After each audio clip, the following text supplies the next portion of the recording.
Hey everyone, I want to talk about something important today because it's time to get back to our roots around free expression on Facebook and Instagram. I started building social media to give people a voice.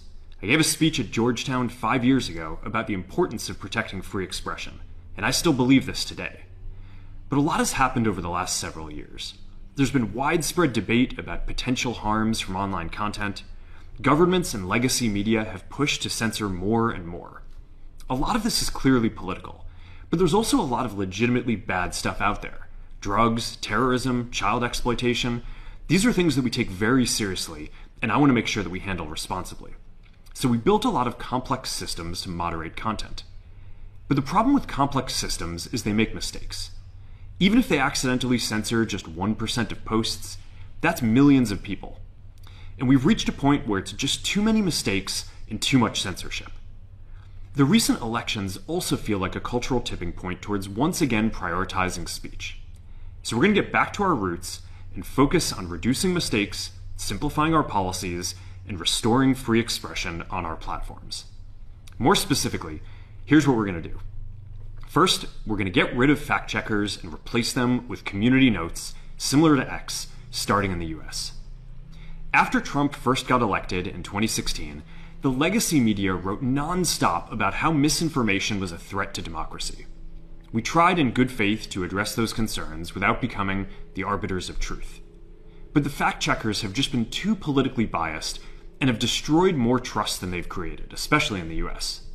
So over the next couple of months, we're going to phase in a more comprehensive community notes system. Second, we're going to simplify our content policies and get rid of a bunch of restrictions on topics like immigration and gender that are just out of touch with mainstream discourse. What started as a movement to be more inclusive has increasingly been used to shut down opinions and shut out people with different ideas, and it's gone too far. So I want to make sure that people can share their beliefs and experiences on our platforms. Third, we're changing how we enforce our policies to reduce the mistakes that account for the vast majority of censorship on our platforms. We used to have filters that scanned for any policy violation. Now, we're going to focus those filters on tackling illegal and high-severity violations. And for lower-severity violations, we're going to rely on someone reporting an issue before we take action. The problem is that the filters make mistakes, and they take down a lot of content that they shouldn't. So by dialing them back, we're going to dramatically reduce the amount of censorship on our platforms. We're also going to tune our content filters to require much higher confidence before taking down content. The reality is that this is a trade-off. It means we're going to catch less bad stuff, but we'll also reduce the number of innocent people's posts and accounts that we accidentally take down. Fourth, we're bringing back civic content. For a while, the community asked to see less politics because it was making people stressed. So we stopped recommending these posts. But it feels like we're in a new era now, and we're starting to get feedback that people want to see this content again. So we're going to start phasing this back into Facebook, Instagram, and Threads while working to keep the communities friendly and positive. Fifth, we're going to move our trust and safety and content moderation teams out of California, and our US-based content review is going to be based in Texas.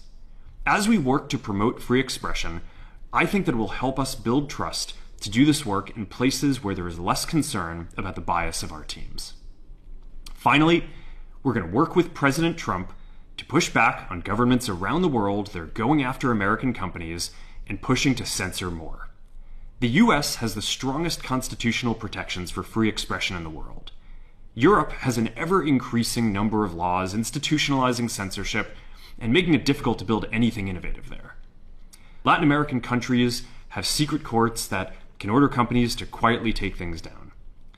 China has censored our apps from even working in the country. The only way that we can push back on this global trend is with the support of the US government. And that's why it's been so difficult over the past 4 years when even the US government has pushed for censorship. By going after us and other American companies, it has emboldened other governments to go even further. But now we have the opportunity to restore free expression, and I am excited to take it. It'll take time to get this right, and these are complex systems. They're never going to be perfect. There's also a lot of illegal stuff that we still need to work very hard to remove. But the bottom line is that after years of having our content moderation work focus primarily on removing content, it is time to focus on reducing mistakes, simplifying our systems, and getting back to our roots about giving people a voice. I'm looking forward to this next chapter. Stay good out there, and more to come soon.